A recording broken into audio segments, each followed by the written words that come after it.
Burma coup resistance notes December 2, 2022.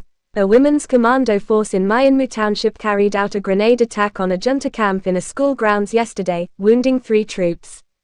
The troops returned fire and gave chase, but the commandos returned safely. They issued a warning that all junta-collaborationist government staff in the township will be considered targets, and should therefore join the Civil Disobedience Movement as quickly as possible for their own safety. A major river battle took place in Salingyi township on November 28 to 29. 6 junta supply ships sailed up the Chindwin River and ran into a highly coordinated attack by 26 area PDF groups using aquatic mines, rocket-propelled grenades, and sniper fire.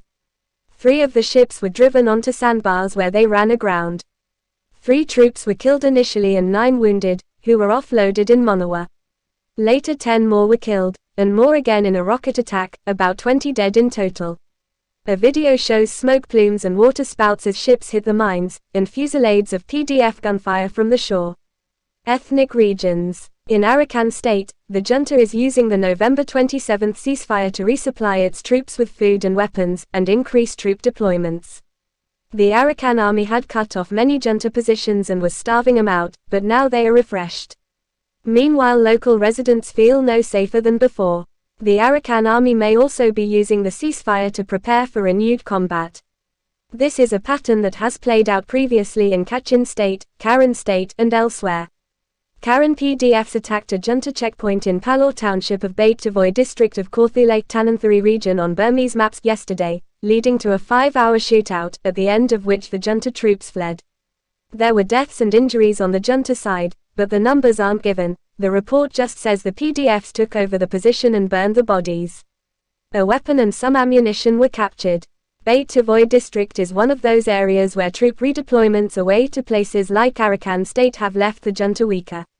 In Karenni state, defense forces retook a village in Dimorso township from the junta, though the source doesn't name the village. Defense soldiers are warning residents not to return due to landmines left by the junta to maim and kill civilians. A Karenni soldier lost his foot to a landmine.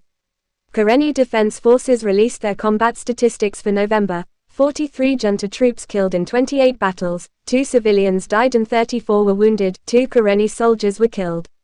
The junta controls the center of Loikor, the state capital, and is aggressive in eastern Loikor township villages. The junta wants to recapture Loikor town for its fake elections in 2023. Karenni forces are attacking daily in Pruso and Dimorso townships. Junta scorched earth village terrorism campaign. About 30 troops and Paiu Hati terrorists continued burning Sinin village in Shwebo township of Zagaring region today, after beginning yesterday, and then moved on to attack Injinpayan, Baijane, and Thapatdor villages. They were confronted, however, but local PDFs defending the villages, and there was a firefight. There are junta casualties, but the numbers aren't known. People's Defense Forces PDFs. In Magway region, about 50 junta Paiu Hati operatives came out of Pork Town again yesterday to try to repair the electric power lines sabotaged on November 26 by local PDFs. The power lines supply 2 junta weapons factories, which have been brought to a halt.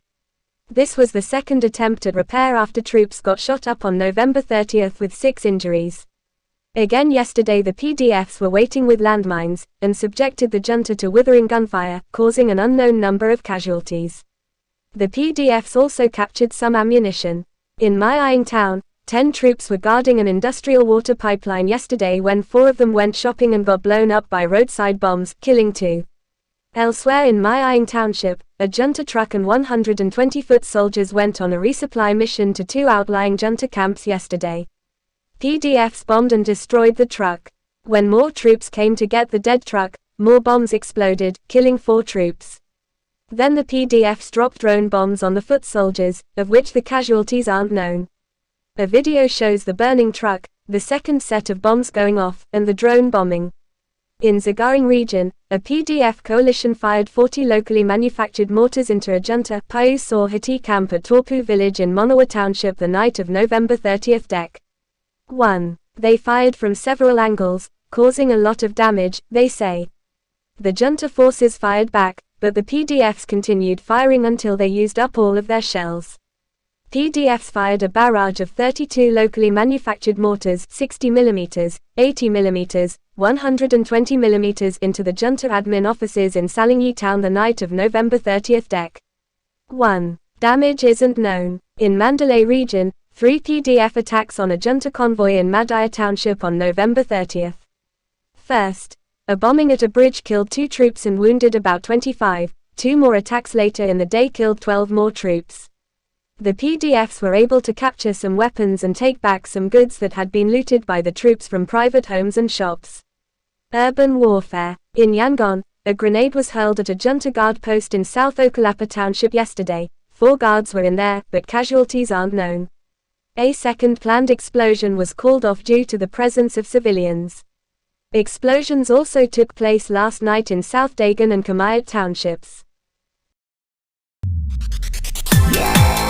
Don't forget, subscribe, like, share.